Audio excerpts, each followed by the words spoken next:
जय हिंद। जैसे कि प्यारे प्यारे प्यारे बच्चों, कल हमने जो वीडियो बनाया, पिछला वीडियो हमने देखा कि एक सेट शॉर्ट डेमो था हमारा प्राचीन भारत पर, मध्यकालीन भारत पर और आपका आधुनिक भारत पर।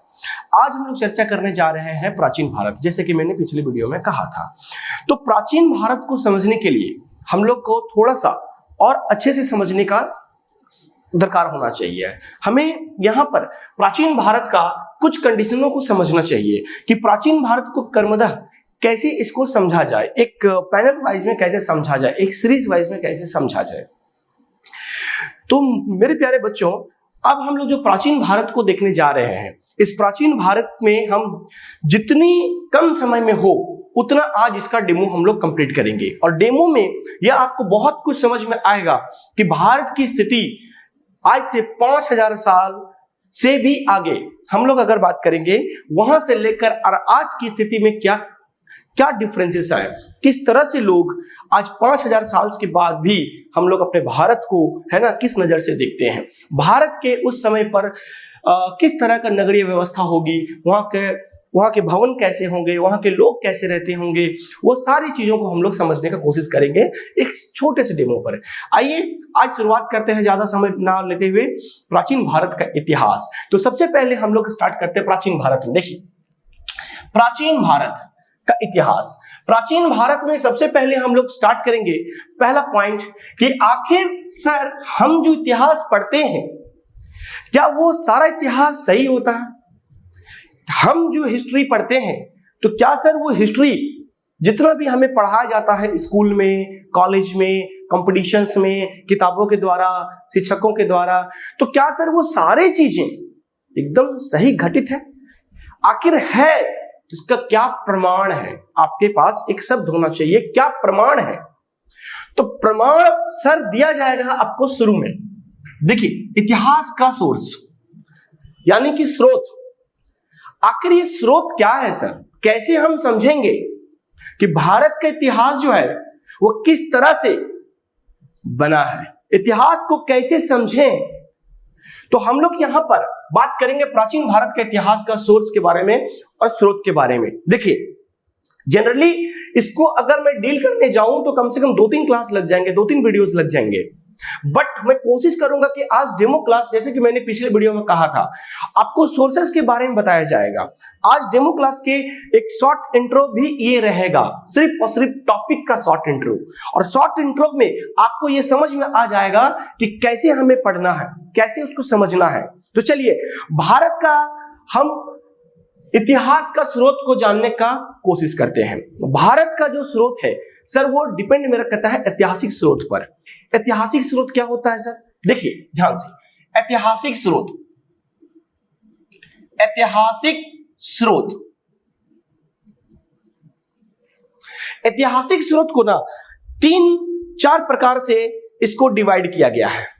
सबसे पहले हम लोग ऐतिहासिक स्रोत को समझने के लिए हम लोग आज मतलब समझेंगे कि भारत का नामकरण कैसे हुआ। देखिए, यूं तो देखा जाए तो बड़े बड़े विद्वानों ने बड़ा अच्छे से बड़ा बात कहा है।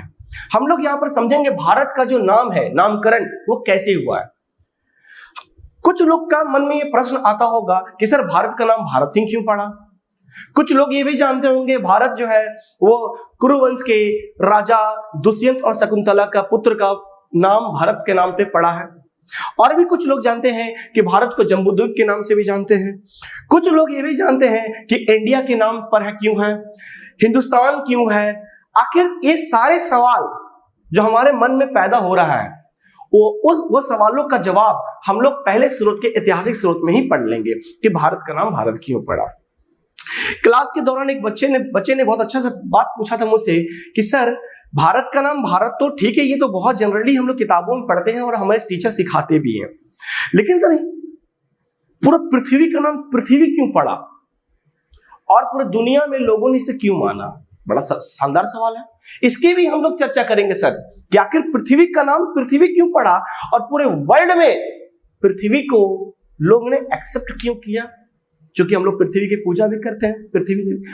तो हम लोग यहाँ पर ऐतिहासिक स्रोत में पहले नामकरणों को समझेंगे बहुत अच्छे से। इसके बाद हम लोग आएंगे कि प्राचीन भारत के इतिहास का जानने का स्रोत क्या है, ये स्रोत हम लोग समझेंगे नामकरण के बाद।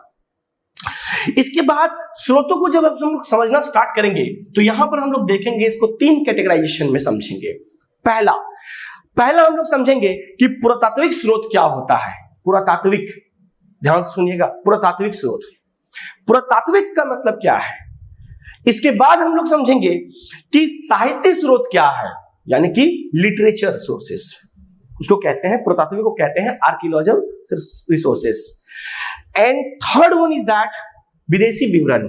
देखिए विदेशी विवरण यानी कि भारत में जितने भी लोग आए हैं, या तो आक्रमण करने आए हैं या तो यात्रा करने आए हैं, किसी भी वजह से भारत जब आए हैं तो भारत में जब वो आए तो यहाँ की संस्कृति को उन्होंने देखा, यहाँ के धार्मिक व्यवस्था को देखा, यहाँ पर सामाजिक व्यवस्थाओं को देखा और वो शायद प्रभावित हुए, शायद यहाँ की कुछ चीजों को जानना चाहते थे तो उन्होंने लिखना शुरू किया।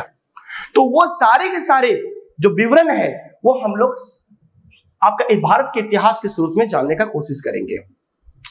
बड़ा ही अच्छा बात हम लोग को देखने को मिलेगा, जैसे कि आप लोग सब जानते हैं, साहित्य स्रोत में भी हम लोग जानते हैं कि भारत का अर्थशास्त्र लिखने वाले शख्स है ना हमारे चाणक्य जी, जिनका नाम कौटिल्य भी है, जिनका एक नाम विष्णुगुप्त है। बड़ा आदर सम्मान से लेना चाहिए उनका नाम, क्योंकि भारत का नीति बड़ा ही जबरदस्त नीति है सर।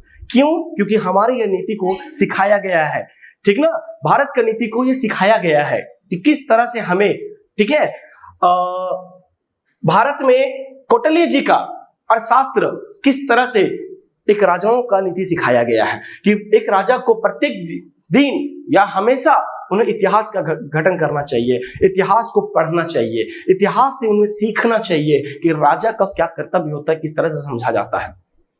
आगे बढ़ते हैं और हम लोग बात करते हैं आपका परस्पर युग। देखिए आदि मानव का युग यहीं शुरू होता है, स्टोन एज। स्टोन एज को शुरू करने से हम लोग यहाँ पर जानेंगे क्या, यहाँ बड़ा बड़ा अच्छी चीजों को सीखने को मिलेगा हमें स्टोन एज पर, आदि मानव का युग। आदि मानव का युग का अगर हम लोग पढ़ने जाएंगे तो यहाँ पढ़ेंगे हम लोग मानव का विकास। सर ये तो 100% है सर कि इंसानों का जो उत्पत्ति है सर वो बंदरों से हुई है। वो किस तरह से कैटेगराइज हुआ, देखिए एक विद्वान थे यहाँ पर जिनका नाम था चार्ल्स डार्विन। चार्ल्स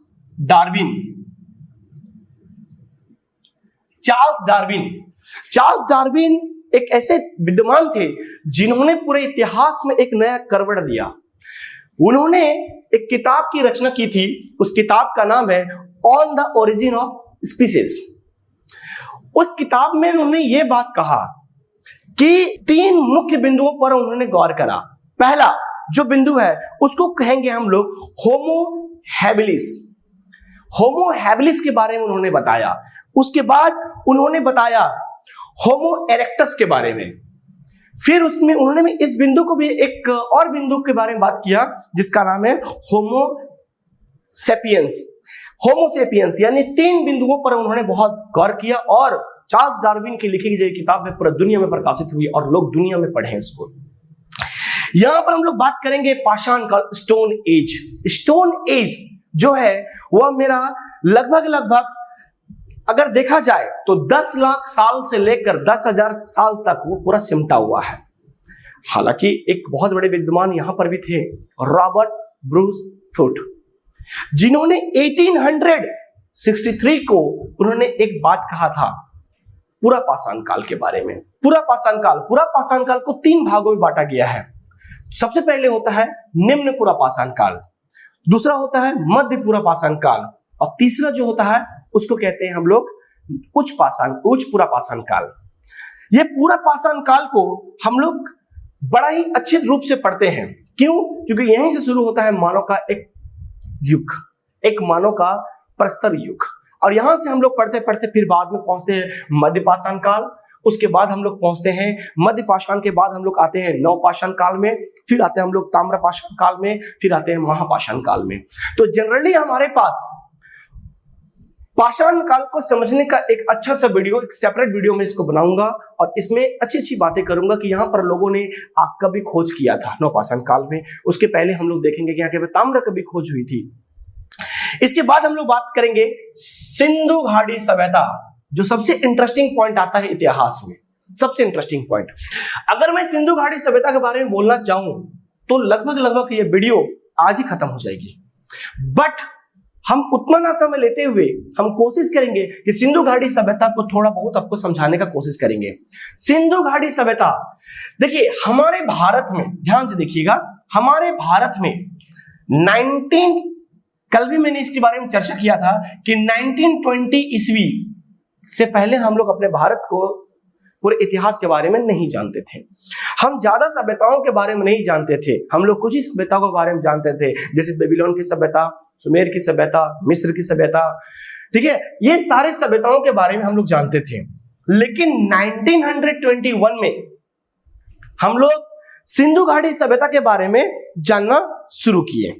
सिंधु घाटी सभ्यता, यहां पर एक शख्स थे जिनका नाम था सर जॉन मार्शल, जिनके निर्देश में राय बहादुर दयाराम साहनी ने इस पर स्टडी किया, और स्टडी करने के बाद इन्होंने बताया कि हमारा जो इतिहास है वो वैदिक पीरियड से नहीं है, हमारा इतिहास उससे भी आगे है। हमारा इतिहास जो है वह वैदिक पीरियड से भी पहले है, यानी कि सिंधु घाटी सभ्यता से भी आपका सिंधु घाटी सभ्यता तक है। सिंधु घाटी सभ्यता में हम लोग ये जानेंगे कि यहाँ के जो लोग थे वो किस तरह के विचार के लोग थे, क्या यहाँ के लोग किस तरह से रहा करते थे, यहाँ का उद्भव क्या था, यहाँ का परस्तर क्या था, यहाँ का विस्तार क्या था, वो हम लोग जानेंगे। आज हम लोग सिंधु घाटी सभ्यता के बारे में थोड़ा सा और हम लोग जानने का कोशिश करेंगे। देखिए, सिंधु घाटी सभ्यता जो सिंधु नदी के नाम से रहा, यहाँ पर आपका लगभग हड़प्पा सभ्यता, कालीबंगा, लोथल, रोपड़ और भी बहुत सारे हम लोग बात करेंगे जगहों के बारे में। तो हम लोग सिंधु घाटी सभ्यता को थोड़ा सा और हम लोग समझने का कोशिश करते हैं। देखिए, अभी हाल ही में एक मूवी आया था, आप लोगों ने देखा होगा, मोहनजोदारो। मोहनजोदारो में यह दिखाया गया था कि मोहनजोदारो ये एक शहर का नाम था, किसी व्यक्ति का नाम नहीं था। मोहनजोदारो से ये समझ में आया कि सर वहां की जो आर्थिक व्यवस्था थी वो किस तरह की थी, यहाँ की जो नियोजन थे किस प्रकार के थे, नगर नियोजन थे, नगर के लोग यहाँ पर रहते थे, नगर के लोग, यानी कि यह बहुत ही डेवलप्ड सभ्यता थी। इंडस वैली सिविलाइजेशन बहुत ही डेवलप सभ्यता थी। यहाँ के लोग यूनिवर्सिटियों में जाते थे पढ़ने के लिए। यहाँ के लोग इतने कमाल के लोग थे कि यहाँ पर उस समय अपने घरों का जो शेप ट्रायंगल, आयताकार, इस तरह के बनाते थे। यहाँ पर एक अलग से सभागार होती थी, मीटिंग हॉल। यहाँ पर जो पुरोहित होते थे उनके लिए अलग से कक्ष होते थे। यहाँ पर अगर आप देखा जाए स्नानागार होते थे। यहाँ पर अगर देखा जाए तो सभा भवन होती थी, पक्की हुई ईंटें। दैट मीन्स अगर हम लोग बात करें पूरी सिंधु घाटी सभ्यता का, तो सिंधु घाटी सभ्यता का पूरा विवरण यही कहता है कि ये आज के डेट में अगर ये होता तो शायद 21वीं सदी से भी ज्यादा डेवलप बन गया होता। आज हम लोग यहाँ पर बात करेंगे सिंधु घाटी सभ्यता का कुछ आर्थिक विश्लेषण को। चलिए देखिए, कुछ आर्थिक पॉइंट्स को हम लोग को समझना बहुत जरूरी है। इसमें आर्थिक पॉइंट्स क्या है सिंधु घाटी सभ्यता का, समझिएगा इसका। देखिए, हमारे भारत में ना इकोनॉमिकल कंडीशंस को हम लोग दो तरह का मेजर करते हैं। एक होता है मेरा सरप्लस और दूसरा होता है सब्सटेंस। सरप्लस और सब्सटेंस, ये क्या होता है? सरप्लस का मतलब क्या? जैसे कि आज कोई व्यक्ति कमाता है तो वह क्या करता है कि वो भविष्य को भी सोचता है कि भविष्य मेरा बेहतर हो, यानी कि आज की चिंता हमें नहीं है, कल की भी चिंता नहीं है। हम लोग अपने कमाई का कुछ हिस्सा सेव करते हैं ताकि भविष्य में मेरा बहुत काम आए। एक होता है मेरा सब्सटेंस। सब्सटेंस का मतलब होता है जीने योग्य। बहुत ऐसे लोग होते हैं जो कमाते हैं आज के लिए और आज ही उनका भरण पोषण होता है। तो देखिए, हमारे जब सभ्यताओं की बात चल रही है तो हम लोग वैदिक पीरियड को अभी हम लोग डिस्कस नहीं करने के छोड़कर हम लोगों ने सिंधु घाटी सभ्यता को समझा। सिंधु घाटी सभ्यता में यहाँ के जो लोग थे ना, वो लोग सरप्लस पे जीते थे। क्यों? क्योंकि यहाँ का अन्नगार ये कहता था कि यहाँ के लोगों के लिए पास बड़े बड़े भंडार थे खाने पीने का, और वो लोग अपना जीवन में इतने सारे चीजों को उत्पाद किया, यानी कि यहाँ पर कृषि मूल रूप पर एग्जिस्टेंस पर आ गई थी। यहाँ के लोग इतने डेवलप थे कि यहाँ के पुरुष और महिला लगभग एक समान, एक जैसा वेशभूषा, एक जैसा आभूषण पहनना। यहाँ पर इतनी अच्छी जिंदगी थी कि यहाँ पर लड़ाई झगड़ा लगभग नहीं के बराबर था, जहां से हमें किताबों से ये पता चलती है। यहाँ की जो आर्थिक व्यवस्था थी वो कृषि थी और पशुपालन थी, ये दो। क्योंकि हम लोग आगे वैदिक पीरियड में पढ़ेंगे हालांकि कि यहाँ पर थोड़ा सा कुछ बातें चेंज भी हुई। यहां पर हम लोग देखेंगे कि कृषि पर सबसे ज्यादा लोग किसे उत्पाद करते थे, तो यहां का जो मुख्य फसल था वो कपास। फिर बाद में ये गेहूं और जौ पर भी लोगों ने करा, और भी बहुत सारे थे, वो हम लोग क्लास में चर्चा करेंगे। पर अभी हम लोग आर्थिक स्थिति सरप्लस को हम लोग समझने का कोशिश करते हैं। यहां की जो सामाजिक स्थिति थी सर ये मातृ देवी की उपासना करते थे। मातृ देवी की उपासना, यहां जो थे ये मातृ देवी की उपासना करते थे। यहां के लोग, जब हम लोग बातें करेंगे तो यहाँ की कला और शिल्पी, यहाँ की संस्कृति बड़ा ही अच्छा थी, बड़ा ही अच्छा विचार के लोग थे। यहाँ पर और भी तरह के बातें पढ़ने को मिलेंगे कि और भी जो यहाँ के आपका भवन थे, यहाँ के जो और भी बड़े बड़े शहर थे वो क्या थे, किस तरह के थे, बहुत भी सी चीजों को हम लोग चर्चा करेंगे यहाँ पर। अंत में हम लोग सिंधु घाटी सभ्यता के बारे में बात करेंगे और हम लोग समझेंगे कि आखिर सर ये सिंधु घाटी सभ्यता पतन कैसे हुआ। अच्छा, सिंधु घाटी सभ्यता को मैंने स्टार्टिंग पॉइंट आपको एक बात बताना भूल गया कि सिंधु घाटी सभ्यता का डेट को लेकर, बड़े बड़े विद्वानों को लेकर दिनांक, बड़े बड़े विद्वानों को लेकर मतभेद है। अगर सिंधु घाटी सभ्यता की अगर बात करें हम, तो लगभग बड़े बड़े विद्वानों का अलग अलग टाइम पर अलग अलग मत है, लेकिन किनको सबसे ज्यादा वैल्यू दिया गया है ये हम लोग समझेंगे। ठीक है, इसमें हम लोग समझेंगे कि सिंधु घाटी सभ्यता का आखिर सर एक समय काल कब से शुरू होता है। लेकिन बड़े बड़े विद्वान और बड़े बड़े टीचर्स का यह मानना है कि सिंधु घाटी सभ्यता का पतन तो सर लगभग 1700 यानी 1750 ईसा पूर्व में हो गई। लेकिन सर ये सिंधु घाटी सभ्यता कब से लेकर कब तक ये रहा, इसके बारे में हमें कुछ नहीं पता, इसके बारे में हमें जानना है। और भी इसमें बहुत सारे मत हैं। क्यों? क्योंकि अभी हम लोग वैदिक पीरियड शुरू करने पर हम लोग ये समझेंगे कि वैदिक पीरियड पर एक बहुत बड़े विद्वान थे जिनका नाम था मैक्स मूलर। याद रखिएगा, मैक्स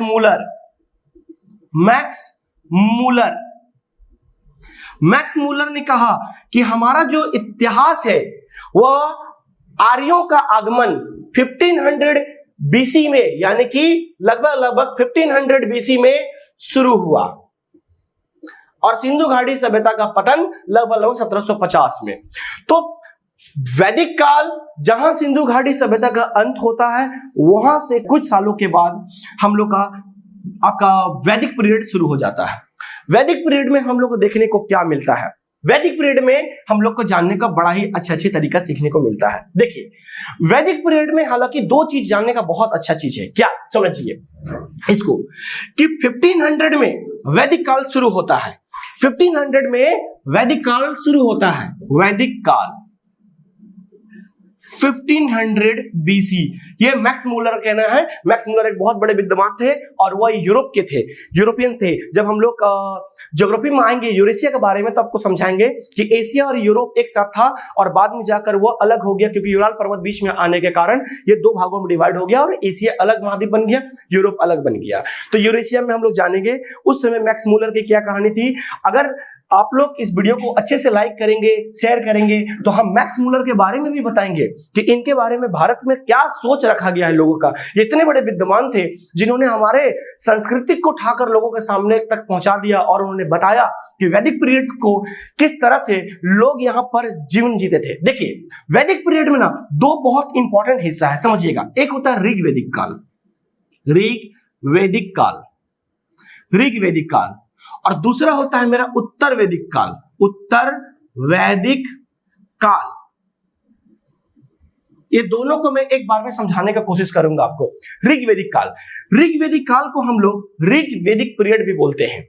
इसका जो समय काल होता है सर, वो 1500 से लेकर 1000 बीसी तक, यहीं पर ऋग्वेद की रचना हुई। यहां पर हम लोगों ने देखा क्या कि ऋग्वैदिक काल में 1500 से 1000 के बीच क्या यहाँ के लोग किस तरह के थे। यहाँ के जो लोग थे ना, वो कबीलाई जिंदगी जीते थे।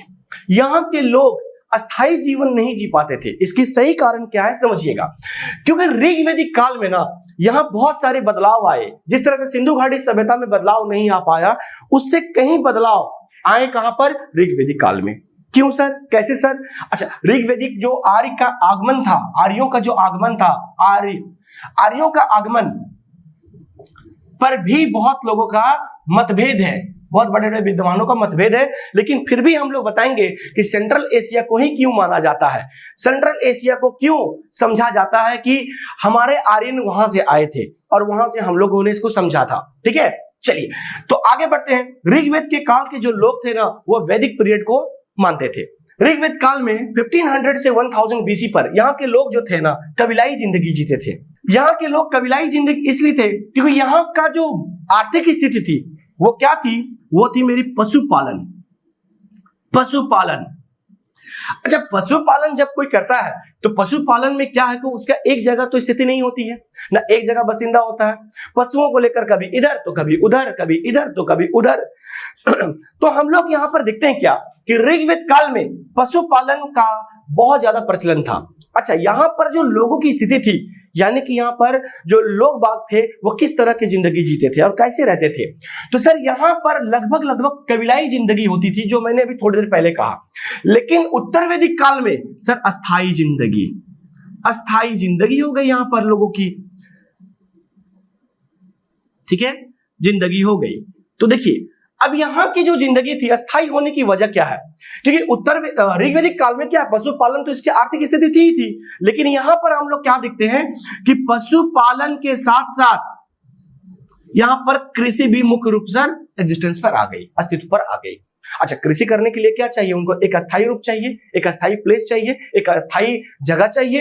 तो वो लोग क्या किए कि पोस्ट ऋग्वैदिक पीरियड में लोग एक जगह रुक गए और वो समझे, ठीक ना, कि पोस्ट ऋग्वैदिक काल में, यानी कि इसका जो समय काल होता है वो होता है 1000 बीसी से लेकर 600, ठीक ना। आई होप सो कि आप लोगों को नहीं दिख रहा होगा तो मैं नीचे लिख देता हूं 1000 बीसी से लेकर 600 बीसी। यहां पर 3 वेदों की रचना हुई, यहां पर 3 वेदों की रचना हुई। ऋग्वैदिक काल में ऋग्वेद का हुआ रचना और वहां पर वह अथर्ववेद, सामवेद, यजुर्वेद, 3 वेदों की हुई। अथर्ववेद हम लोग का अंतिम वेद माना जाता है क्योंकि यहीं पर जादू टोना है ना, शादी में गाने वाले गीते हैं, यहीं पर लोगों के लिए भगवान वगैरह आधे से ज्यादा लोग यहाँ पर मतलब आना शुरू हो गए। यहाँ पर असहिष्णुता बहुत ज्यादा बढ़ने लगा, यहाँ तक कि भगवान का भी बंटवारा हो गया। आप सुनेंगे तो अजीब लगेगा। क्या, यहाँ पर एक भगवान थे ऋग्वेद भगवान, जिनको हम लोग कहते हैं पुशान भगवान। पुशान भगवान ये पशुओं के देवता को माना जाता है। पुशान भगवान ये पशुओं को देवता को माना जाता है, पुशान भगवान।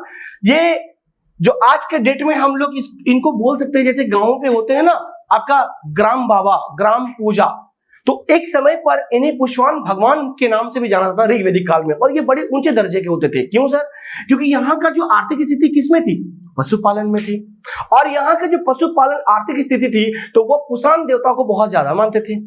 लेकिन स्थिति और परिस्थिति बदलती चली गई, और आप स्थिति और परिस्थिति को जब समझेंगे तो समझिएगा यहाँ के जो लोग थे ये कर्म मूलक में थे।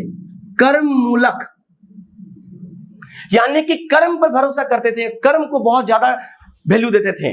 लेकिन जैसे ही ये कर्म मूलक उत्तर वैदिक काल में जन मूलक में चेंज हुआ, वैसे ही परिस्थिति बदल गई, यानी कि मातृ प्रधान देश से उठकर पितृ प्रधान में बन गए।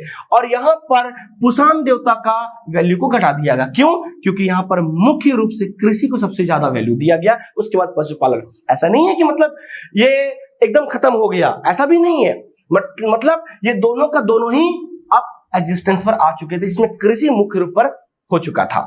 तो हालांकि हम लोग ऋग्वैदिक पीरियड में इस चीज की हम लोग बहुत सारे रूप से चर्चा करेंगे और हम लोग इसको और भी डिटेल पढ़ेंगे जब इसकी सेपरेट वीडियो आएगी तब। आगे हम लोग बढ़ते हैं। अब हम लोग बात देखते हैं कि धर्म, भारत का धर्म और दर्शन क्या है। अगला पॉइंट देखिए, यह बात तो तय है कि जब हम लोग वैदिक पीरियड को देखते हैं तो यहां पर एक सूत्रकालीन चीज को भी समझते हैं हम लोग। वैदिक पीरियड में सूत्रकालीन क्या है सर, समझिए इसको।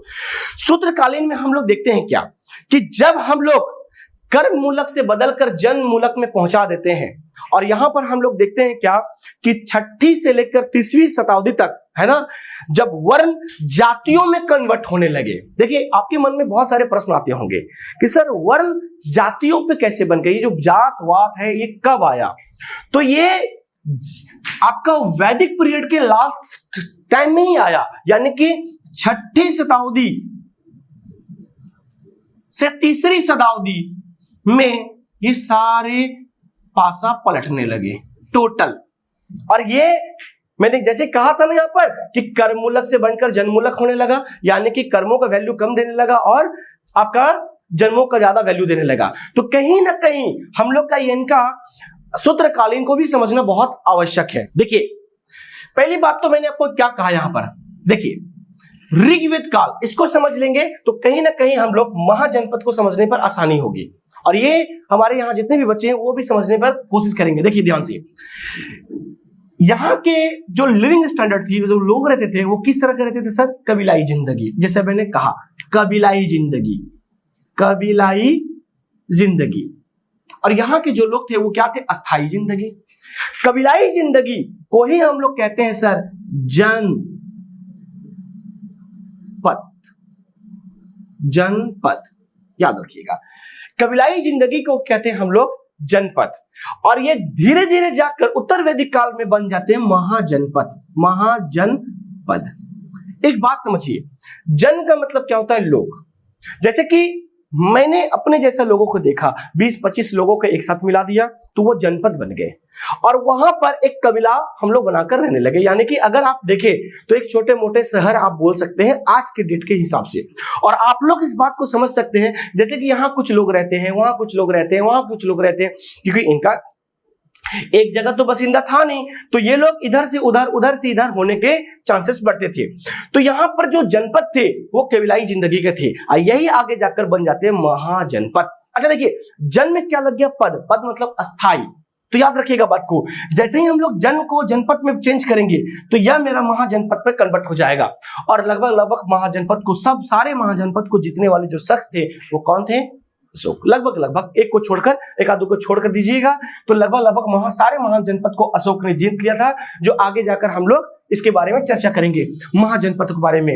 तो अगर आप देखा जाए तो महाजनपद की अगर हम लोग शुरुआत करें, अंत करें, तो इसमें कुछ कंडीशंस आते हैं क्या, कि लगभग लगभग 16 महाजनपद की पूरा कहानी शुरुआत होती है यहाँ पर। 16 महाजनपद, जिसको नंदवंश के राजा घनानंद को हराने के बाद यहीं पर शुरू होता है आपका मौर्य काल का आपका विस्तार। और मौर्य काल में चंद्रगुप्त मौर्य, उनके पुत्र बिंदुसार, उनके पुत्र अशोक ने लगभग लगभग सारे महाजनपदों को जीत लिया था। तो इसके बारे में हम लोग चर्चा बाद में करेंगे। अच्छा, इसके पहले भी हम लोग समझ लें कि जनपद जो है वो जन से निकला है, तो यानी कि यहाँ के सारे के लोग भटके हुए लोग, यहाँ ना रहने के ठिकाना ना कुछ करने का ठिकाना, ये धीरे धीरे बना। ये कोई मतलब समय का पीरियड नहीं है सर कि एक बार में पूरा बन गया, ये धीरे धीरे बनना शुरू हुआ। ऋग्वेद काल को थोड़ा थोड़ा लास्ट जाने लगा और उत्तर वैदिक काल के समय आने लगा और जनपद बना, फिर बाद में जाकर महाजनपद में कन्वर्ट हो चुका। मगध साम्राज्य, मगध साम्राज्य के बारे में हम लोग समझेंगे। देखिए मगध साम्राज्य, ठीक है, मगध का उत्कर्ष होने से पहले, यानी कि हम लोग जैसे ही उत्तर वैदिक काल 600 का खत्म करेंगे तो यहाँ नवीन धर्मों का भी उदय होता है। नवीन धर्म क्या है इसको समझिए। देखिए भारत में 1600 बीसी के बाद लगभग लगभग 62 धर्म जन्मे, 62 रिलीजियस एंड रिलीजन ये पैदा हो गए। लेकिन ये छोटे मोटे जो धर्म जन्मे, ये धर्म लगभग लगभग डिस्ट्रॉय होने लगा और एग्जिस्टेंस पे 2 ही धर्म आए। पहला जो धर्म था उस धर्म का नाम है जैन धर्म,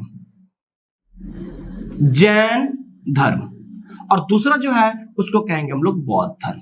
अच्छा, किताबों में जब आप पढ़ेंगे तो आपको बौद्ध धर्म पहले मिलेगा, फिर जैन धर्म मिलेगा। इसकी कुछ तथाकथित बातें हैं जो हम लोग जानने की कोशिश करेंगे। देखिए बात यह है दरअसल कि जैन धर्म में टोटल 24 तीर्थंकर हैं।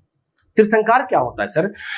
वह व्यक्ति जो धर्म को प्रचार प्रसार करे, धर्म को लोगों को सिखाए, लोगों को यह बताए कि धर्म क्या होता है, उससे क्या बेनिफिट है, उसे तीर्थंकर कहते हैं। और इसमें हम लोग पढ़ेंगे 24 तीर्थंकर के बारे में। 24 तीर्थंकर में जो जैन धर्म के जन्मदाता आपका संस्थापक, उनका नाम है ऋषभदेव। ऋषभदेव और 23वें हैं पार्श्वनाथ, जिनके नाम पर हमारे झारखंड पे पारसनाथ की पहाड़ी बनी हुई है, जो लोग काफी पर्यटक जाते हैं घूमने के लिए। और 24वें हैं सर महावीर। ये जो 1 से लेकर 23 है ना, इनके बारे में हमें ज्यादा डिटेल किताबों से नहीं मिलती है, जिनके बारे में हम लोग इतिहास अपने साक्षी नहीं देता है। तो हम लोग जनरली जानेंगे किसके बारे में? महावीर के बारे में। तो महावीर 24वें तीर्थंकर हैं, जैसे कि मैंने आपको अभी थोड़ी देर पहले बताया। तो महावीर 24वें तीर्थंकर तो है, लेकिन यह भी जान लीजिए कि महावीर जो है उनकी जन्म लगभग 540 ईसा पूर्व में हुई थी। 540 ईसा पूर्व इनकी जन्म हुई थी, और इनके बारे में हम आपको डिटेल पूरा बताएंगे महावीर जी के बारे में। इनकी मृत्यु लमसम आपकी हुई थी 468 ईसा पूर्व में।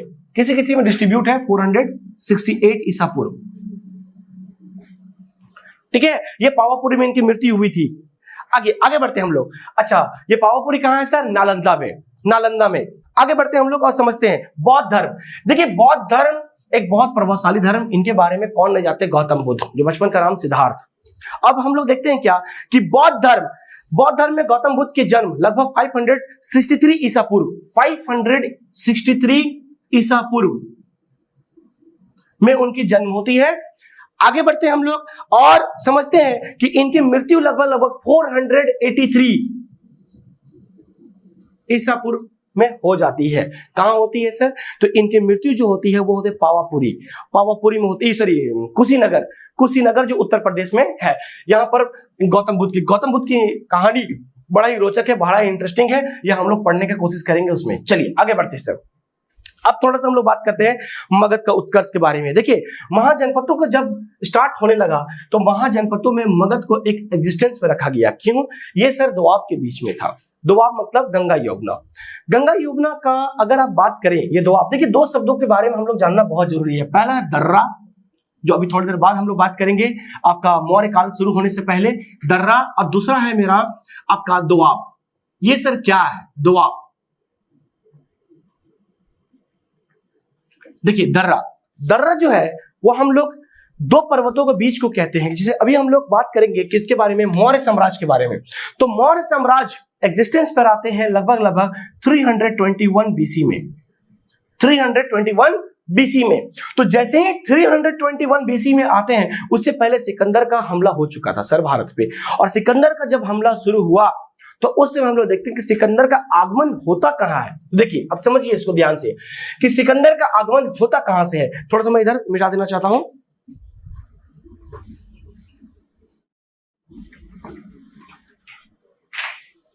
देखिए, ये है हमारा भारत, पूरा अखंड भारत तो नहीं बना सकते अभी हम लोग, तो आगे बढ़ेंगे हम लोग। देखिए, अभी के समय में ये है पाकिस्तान। यहां पर एक पर्वत है जिस पर्वत का नाम है हिंदुकुश पर्वत। इस पर्वत के जस्ट सामने में एक दर्रा है जिसका नाम है खैबर दर्रा। भूलिएगा मत, खैबर दर्रा याद रखिएगा, खैबर दर्रा। ज्यादातर जितने भी विदेशी आक्रमण हुई है वो इसी दर्रे के आसपास से हुई है। क्यों? क्योंकि हमारे हिंदुस्तान में घुसने की जगह ज्यादा नहीं थी। देखिए, इधर जो है वो मेरा है अरब सागर। इस समय नाव की खोज तो हुई नहीं है, वो 14th सेंचुरी के बाद हम लोग बात करेंगे, लगभग 13th सेंचुरी में। यहां है मेरा आपका इधर हो गया मेरा बंगाल की खाड़ी, और इधर हो गया मेरा हिंद महासागर।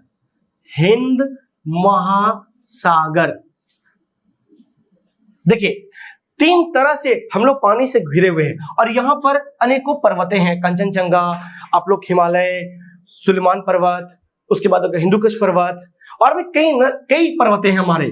तो ये जो दर्रा है, इस दर्रा से लोगों ने एंट्री मारा भारत पर, और मारने पर बहुत भयानक तबाही मचाया, जो हम लोग प्राचीन भारत में भी पढ़ेंगे, है ना। डेरियस ने भी भारत पर आक्रमण किया था। उसी को देखकर सिकंदर ने उनके जागरूक हुआ, और सिकंदर बोला कि वो कर सकता तो मैं क्यों नहीं, मैं भी हिंदुस्तान को जीतने की कोशिश करूंगा। लेकिन एक बात आप लोग समझिए, भारत की स्थिति इतना जबरदस्त थी कि यहां पर हर कोई चाहता था, और षोडश महाजनपद में मगध को लगभग सब कोई जीतना चाहता था। मगध को क्यों? समझिए, क्योंकि ये दोआब था, जैसे मैंने आपको कहा। यहाँ की फसल, यहाँ की जो कृषि थी ना, बड़ा ही अच्छा थी। यहाँ पर हर कोई राज करना चाहता था, लेकिन दक्षिण भारत पर कोई राज नहीं कर पाता था। इसके पीछे की वजह था कि बीच में विंध्याचल पर्वत, इसको पार करना कठिन था सर, जिसके कारण दक्षिण भारत पर बहुत कम युद्ध हुए। आप देखेंगे, पढ़ेंगे भी दक्षिण भारत के इतिहास में, यहाँ पर भी हम लोग पढ़ेंगे कि यहाँ पर लोगों ने बहुत कम राज कर पाया किया। लगभग मॉडर्न हिस्ट्री में अगर पढ़ेंगे तो वहां पर हम लोग पढ़ेंगे कि दक्षिण भारत का इतिहास क्या रहा, वो हम लोग समझेंगे। ठीक है, तो जैसे कि हम लोग देखते हैं कि खैबर दर्रा से होकर सिकंदर भारत पर आता है और भारत पर, है ना, राज करने का कोशिश करता है, जो बाद में जाकर आपका ये हाइडेनिस्मिन का युद्ध होता है, जो लगभग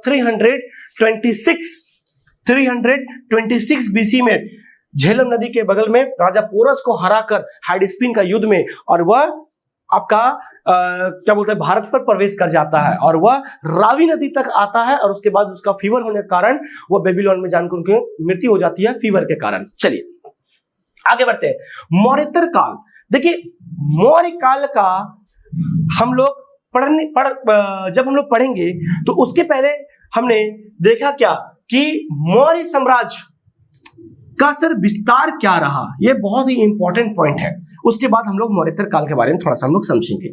मौर्य साम्राज्य, यहीं पर सर भारत का एक बहुत बड़े बड़े राजाओं का जन्म हुआ सर, यानी कि चाणक्य जी, जिनके शिष्य चंद्रगुप्त मौर्य, और चंद्रगुप्त मौर्य ने क्या घनानंद को हराकर भारत पर कुछ महाजनपदों पर उन्होंने कब्जा किया और उन पर विस्तार होकर उन्होंने राज किया। जैसे ही उन्होंने राज किया तब हम लोग यहां पर घनानंद कौन थे सर, इसको भी थोड़ा हम लोग समझ जाते हैं। घनानंद नंद वंश के आखिरी राजा थे, जिन्होंने चाणक्य की सहायता से चंद्रगुप्त मौर्य वो जाते हैं लड़ने के लिए और उनको हराकर, है ना, मगध पर उनका कब्जा कर लेते हैं और वहां के वो राजा बनते हैं। सर ये समय काल क्या थी, 321। तो चंद्रगुप्त मौर्य जो है वो 321 से लेकर लगभग 298 बीसी तक वो रहते हैं। बाद में जाकर सेल्यूकस की बेटी कार्नेलिया, जिनकी कोई की किताब में उनके हेलेना के नाम से भी जानते हैं, वो भी उनको, है ना, उनसे शादी हो जाती है और 2-3 प्रांत आपका जो महाजनपद है उनको भेंट पे देते हैं और 500 हाथी, वो भी हम लोग चर्चा करेंगे बाद में। पर देखिए अभी 290 बीसी में, उसके बाद हम लोग बात करेंगे यहाँ पर इनके बेटा बिंदुसार। हालांकि ये बहुत अच्छे राजा नहीं बन पाते हैं, लेकिन फिर भी इनका कोशिश बहुत बढ़िया रहता है और ये अपना मौर्य साम्राज्य को एग्जिस्ट करते हैं आगे जाकर। क्या सर, इनकी जो शासन काल होता है बिंदुसार की, वो 298 में शुरू होती है। 298 से लेकर 273 बीसी तक वो राज करते हैं और समय आता है हमारे एक बहुत बड़े राजा का, जो बिंदुसार का पुत्र सम्राट अशोक। सम्राट अशोक जिन्होंने लगभग सारे महाजनपद को, 16 महाजनपदों को जीतने पर कामयाब हुए और उन्होंने दिखा दिया दुनिया को कि सम्राट किसे कहते हैं, और इनसे बहुत प्रभावित होते हैं हम। अगर मेरी पर्सनल अगर लाइफ पूछा जाए तो मैंने अशोक के जीवन काल से बहुत कुछ सीखने को मिला। अशोक की जीवनी शुरू होती है मेरा 273, याद रखिएगा 273 पिता का साम्राज्य खत्म हुआ और उनकी शुरू हुई। ये सिलसिला चलता है लगभग 232 बीसी तक। 232 बीसी तक देखिए, ये जो हमारा अशोक है ना, ये कलिंग पर युद्ध करते करते अपना सारे एनर्जी वेस्ट कर चुके थे। वहां पर कलिंग का युद्ध से उनको बड़ा ही दुख तकलीफ होना शुरू हो गया। क्यों? यहां पर वो तबाही मचाते हैं, ऐसा तबाही मचाते हैं कि वह ये सोचने पर मजबूर हो जाते हैं कि मैं इंसानों की हत्या कर रहा हूं, आखिर ये क्या है।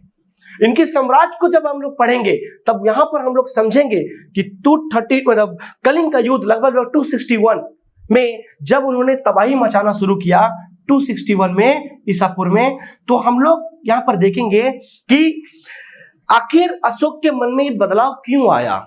और एक छोटी सी इंटरेस्टिंग बात बताना चाहूंगा कि जब कलिंग का युद्ध हो जाता है उसके बाद एक चीनी यात्री भारत आते हैं जिनका नाम होता उपगुप्त।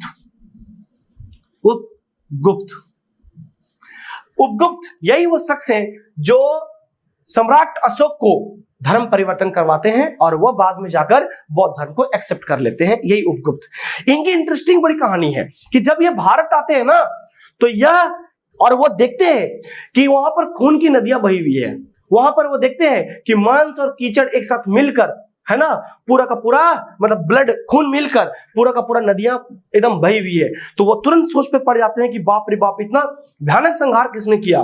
तब उनको पता चलता है कि भारत का एक सम्राट है जिनका नाम है सम्राट अशोक। उन्होंने क्या भयानक तबाही मचाया, और तबाही मचाने पर उन्होंने मौर्य साम्राज्य को उस जगह पर ले गया जहां पर लोग राजा कल्पना भी नहीं कर सकते थे आगे जाकर। चलिए, ये मौर्य साम्राज्य, आगे इसकी आर्थिक स्थिति के बारे में हम लोग बात करेंगे, आगे हम लोग सामाजिक एवं धार्मिक स्थिति के बारे में बात करेंगे, यहाँ की कलाएं क्या थी वो हम लोग बातें करेंगे। उसके बाद हम लोग आएंगे मौर्य समाज का पतन। क्या सर मौर्य समाज का पतन हुआ? तो मैं आपको ये बात कहना चाहूंगा कि यस, मौर्य समाज के पतन भी हुआ। आखिर उसकी वजह क्या थी सिर्फ, तो वजह हम लोग जानने का कोशिश करेंगे। क्यों? जब क्लास में कुछ इंटरेस्टिंग पॉइंट है तो मैं इसको भी यहाँ रहने देता हूं। चलिए, इसके बाद होता है मौर्यतर काल। सर यहीं पर स्टार्ट होता है कि मौर्यतर इतिहास का प्रमुख कुछ स्रोतें होती है जिसको आपको जानना चाहिए, और यहाँ पर हम लोग जानेंगे कि यह बहुत ऐसे छोटे छोटे वंश पैदा होने लगते हैं। कुछ वंशों के नाम मैं बता देता हूं, जैसे सुंग वंश, कन्नौ वंश, सातवाहन वंश, उसके बाद इक्ष्वाकु वंश, उसके बाद आते हैं आपका चेदी वंश। ये सारे के सारे आते हैं। फिर बाद में जाकर हम लोग हिंद यवन का इतिहास पढ़ते हैं। हिंद यवन के बाद हम लोग पल्लव के बारे में जानेंगे, जो पारसी पल्लव हैं उनके बारे में। फिर कुषाणों के बारे में जानेंगे, जो सिक्कों के बारे में पूरा फेमस है, आप इतिहास में इसकी स्टडी करेंगे। उसके बाद इसकी प्रशासनिक व्यवस्थाओं के बारे में बात करेंगे। इसके बाद हम लोग मौर्यतर काल के बारे में बात करेंगे कि वह युग क्या थी, मौर्यतर कालीन का युग क्या थी। उसके बाद इसके आर्थिक स्थिति, सामाजिक और हम लोग धार्मिक स्थिति के बारे में बात करेंगे। ये पूरा का पूरा मौर्यतर काल का पूरा कहानी है जो हम लोग सेपरेट वीडियोस में पढ़ेंगे। सारे सबके सेपरेट वीडियोस में दूंगा, टोटल की सेपरेट वीडियो, ताकि जो लोग तैयारी कर रहे हैं हमारे बिहार झारखंड पर, ऑल ओवर इंडिया में, उन सब के लिए बहुत सारे बेनिफिट हो सकते हैं आज मैंने जितने कुछ बात की है। चलिए आगे बढ़ेंगे। गुप्तास पीरियड, मेरा favourite topic Guptas period. Sir इसको हम लोग कहते हैं गोल्डन पीरियड। यहीं पर पैदा होते हैं एक से एक महारथी लोग, यानी कि गुप्त वंश। आपने सुना होगा गुप्त वंश यानी गुप्तास, है ना। गुप्त वंश के संस्थापक श्रीगुप्त। यहीं से हम लोग पढ़ेंगे किसके, कि प्रारंभिक गुप्त शासक क्या हुआ, गुप्तों ने भारत पर किस तरह का, है ना, परिश्रम किया। यहां पर पढ़ेंगे हम लोग चंद्रगुप्त प्रथम, चंद्रगुप्त द्वितीय, समुद्रगुप्त, बहुत बड़े राजा, बाप रे, भारत के बहुत बड़े राजा समुद्रगुप्त। इसके बाद हम लोग पढ़ेंगे फरहान का विदेशी यात्रा। फरहान के विदेशी यात्रा को आपको जानना बहुत जरूरी है, क्योंकि हम लोग ऐतिहासिक स्रोत में भी फरहान की यात्रा को पढ़ते हैं। फरहान ने भी भारत में बहुत स्टडी किया और उन्होंने बहुत सारी किताबों को लिखा, और वो हम लोग आगे जाकर इसमें हम लोग स्टडी करेंगे। फरहान भारत कैसे आया, क्या लिखा, क्या देखा, किन के काल में था, वो सारी चीजों की हम लोग चर्चा करेंगे। यहाँ पर पढ़ेंगे कुमारगुप्त। ये भी बहुत बड़े राजा बने थे, अच्छे खासे राजा बने थे, और ये भारत पर अपना प्रभुत्व को बनाए रखे थे। इसके बाद पढ़ेंगे स्कंदगुप्त, जो लगभग भारत में ये भी एक अच्छे राजा की तरफ पर आए, लेकिन उतने अच्छे नहीं आ पाए, लेकिन अच्छे राजा बने, ठीक ना।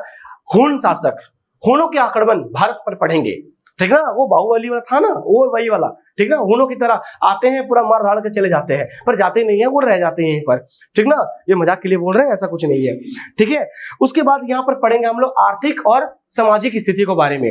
आर्थिक सामाजिक को हम लोग यहाँ पर पढ़ेंगे गुप्तास पीरियड में क्या था, ठीक है। इसके बाद हम लोग आएंगे गुप्तोत्तर काल। यहाँ पर भी हम लोग कुछ वंशों के बारे में समझेंगे, जैसे कि पुष्पभूत वंश और हर्षवर्धन। देखिए सर, हर्षवर्धन, गुप्तोत्तर काल में हर्षवर्धन के बारे में। यहां पर हर्षवर्धन जो आज हम लोग जानते हैं, ठीक ना, हम लोग शक संवत को अपनाते हैं। आखिर इसका वजह क्या है सर? शक संवत को अपनाने की वजह क्या है, यहीं पर पढ़ेंगे। छोटे छोटे वंश, जैसे हेनसांग की यात्रा, हेनसांग को भी हम लोग विदेशी आपका स्रोतों में हम लोग पढ़ेंगे, हेनसांग की विदेश यात्रा में क्या थी। यहाँ पर पढ़ेंगे हम लोग मोखरी वंश के बारे में, यहाँ पढ़ेंगे हम लोग गौंड वंश के बारे में, बंगाल का पाल वंश के बारे में, राजपूतों का वंश यहाँ पर पढ़ेंगे, जो राजपूत के बारे में हम लोग अक्सर सुनते रहते हैं क्या है। फिर हम लोग यहाँ पर गुर्जर प्रतिहारक वंश के बारे में पढ़ेंगे। इस तरह से छोटे छोटे वंश हम लोग यहाँ पर पढ़ेंगे। उसके बाद हम आपको एंट्री करवा देंगे दक्षिण भारत के इतिहास क्या था। दक्षिण भारत के इतिहास को जानने के बाद हम लोग प्राचीन भारत को लगभग समाप्त करेंगे। अब हम लोग एक बहुत बड़े लैंडमार्क डेट पर पढ़ेंगे, 712। आ गया वो समय जब मध्यकालीन भारत यहां से शुरू होगी, और यहीं पर पढ़ेंगे हम लोग अरबों का आक्रमण, और यहीं पर पढ़ेंगे हम लोग उसके बाद अरब लोग किस तरह से भारत पर आक्रमण किए और किस तरह से अरब लोग के बाद लगभग टर्कियों ने हमारा पर कूच करा। और यहीं पर हम लोग उसके बाद अरब के बाद हम लोग जब टर्कियों का आगमन बताएंगे तो वहीं बताएंगे सोमनाथ मंदिर को कैसे लूटा गया, क्या हुआ। अब जैसे ही मध्यकालीन भारत शुरू होगी उसके लिए अलग सेपरेट वीडियो लगेगा। तब तक के लिए जय हिंद।